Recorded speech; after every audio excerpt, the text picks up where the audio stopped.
Hi అండి, అందరికీ నమస్కారం. పగోడా టెంపుల్కి వచ్చాను. సో లాస్ట్ వీడియోలో మీకు చెప్పాను కదా, పగోడా టెంపుల్కి వచ్చి మీకు చూపిస్తానని. సో అక్కడి నుంచి ఇక్కడికి ఒక 10 కిలోమీటర్స్ డిస్టెన్స్. పగోడా అంటే ఇక్కడ వియత్నామీస్ లాంగ్వేజ్లో టెంపుల్. సో ఈ టెంపుల్ వచ్చేసరికి బుద్ధిస్ట్ టెంపుల్. ఇక్కడ వియత్నాం ఆల్ ఓవర్గా మెజారిటీ ఆఫ్ ద పీపుల్ వచ్చి బుద్ధిజమే. సో ఇక్కడైతే two sides water, back side అయితే హిల్స్ ఉన్నాయి. చాలా లొకేషన్ అయితే చాలా బాగుంది, గ్రీనరీగా చాలా బాగుంది లొకేషను. సో మీకు బయట నుంచి లోపలికి వచ్చాను. ఇక్కడ నుంచి కొంచెం స్టెప్స్ పైకి ఎక్కి పైకి వెళ్ళాలి. టెంపుల్కి వెళ్ళాలంటే ఆల్మోస్ట్ ఆల్ టెంపుల్ దగ్గరకు వచ్చేసాను. ఇదే టెంపుల్. ఇక్కడైతే మన ఇండియాలో టెంపుల్స్కి వెళ్ళాలంటే ఫుల్ రెస్ట్రిక్షన్స్ ఉంటాయి కదా, ఇక్కడైతే అట్లాంటి రెస్ట్రిక్షన్స్ ఏమీ లేవు. చెప్పల్స్, షూస్ వేసుకోకూడదు అట్లాగేం లేదు. ఈ టెంపుల్ విజిటింగ్ అయినాక ఈ టెంపుల్ బ్యాక్ సైడే నేను ఇంతకుముందు లాస్ట్ వీడియోలో చూపించాను కదా, ముకావా కేవ్స్. సో అట్లాగే ఇక్కడ కూడా టెంపుల్ బ్యాక్ సైడ్ హిల్స్ ఉన్నాయి, లోపల కేవ్స్ ఉన్నాయి వెళ్ళడానికి. సో ఇది అయిపోయింది చూడడం. నెక్స్ట్ అక్కడికి వెళ్తున్నాను నేను. చూసారు కదా, మా ఫ్రెండ్స్ అయితే బాగా ఎంజాయ్ చేస్తున్నారు. మేము ఇంకో 3 months వరకు ఇక్కడ వియత్నాంలో ఉంటాము. వీలైతే ఇంకెక్కడికైనా బయటకు వెళ్తే కూడా మంచిగా వీడియోస్ తీసి ఖచ్చితంగా మంచిగా ఎడిట్ చేసి మీకు యూట్యూబ్లో పెడతాను. బట్ నాకు this is the first time. నేను ఇంతవరకు ఆ యూట్యూబ్లో ఛానల్ ఎప్పుడో క్రియేట్ చేశాను, కానీ ఇలా వీడియోస్ పోస్ట్ చేయడం ఇలా చేయడం అయితే రీసెంట్గానే ట్రై చేస్తున్నాను. సో ఇంకా మంచి ఎక్విప్మెంట్స్ కొని మంచిగా వీడియోస్ చేసి మంచిగా పోస్ట్ చేస్తాను. దానికి మీ అందరి సపోర్ట్ నాకు కావాలి. ఖచ్చితంగా మీరు సపోర్ట్ చేయాలి. వీడియో అందరూ చూడాలి. చూసేవాళ్ళు లైక్ చేయండి, సబ్స్క్రైబ్ చేయండి.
కేవ్స్ లోపలికి వచ్చాము. రాగానే ఒక బుద్ధిస్ట్ స్టాచ్యూ కనిపించింది, అక్కడ ఒక ఫోటో తీసుకున్నాను. నెక్స్ట్ లోపలికి వెళ్తున్నాను. కొంచెం లోపల చూసారు కదా ఎలా ఉందో.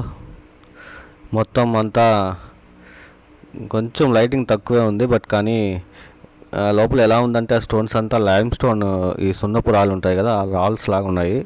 మనం కొంచెం గట్టిగా ప్రెజర్తో కొడితే పడిపోయేలాగా ఉన్నాయి స్టోన్స్.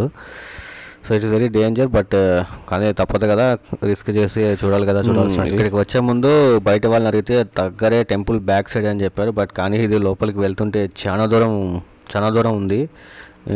దగ్గర మేము 1/2 kilometer వరకు లోపల ఈ కేవ్స్లోకి వచ్చాము. ఇంకా దారి వెళ్తూనే ఉంది, ఎంత దూరం ఉందో తెలియదు. మధ్యలో ఇట్లా ఒక గంట కనిపించింది, దానికైతే కొట్టడానికైతే లోపలికి ఏమీ లేదు గంట. అలా ఊరికే ఫన్నీగా చేస్తాం, మళ్ళీ వెళ్ళిపోయాం పైకి. సో లోపలైతే చాలా, బయట అయితే క్లైమేట్ టెంపరేచర్ చాలా ఎక్కువ ఉంది, కానీ ఇక్కడ కేవ్స్ లోపలికి వచ్చేసరికి చాలా కూల్గా ఉండింది. సో కేవ్స్ విజిటింగ్ ఓవర్, బయటకు వచ్చాము. చూసారు కదా బయట నుంచి ప్లేస్ సరౌండింగ్స్ ఎంత గ్రీనరీగా ఎంత బాగుందో, చాలా బాగుంది బయట నుంచి. చుట్టుపక్కల వాతావరణం చాలా బాగుంది. ఓకే, అందరం చూడడం అయిపోయింది. అందరూ కొలీగ్స్ వచ్చినాక మేము బయలుదేరి నెక్స్ట్ చెప్పా కదా రెస్టారెంట్కి వెళ్తున్నాము. Thank you for watching. మళ్ళీ ఇంకో వీడియోతో వస్తాను. Thank you. సబ్స్క్రైబ్.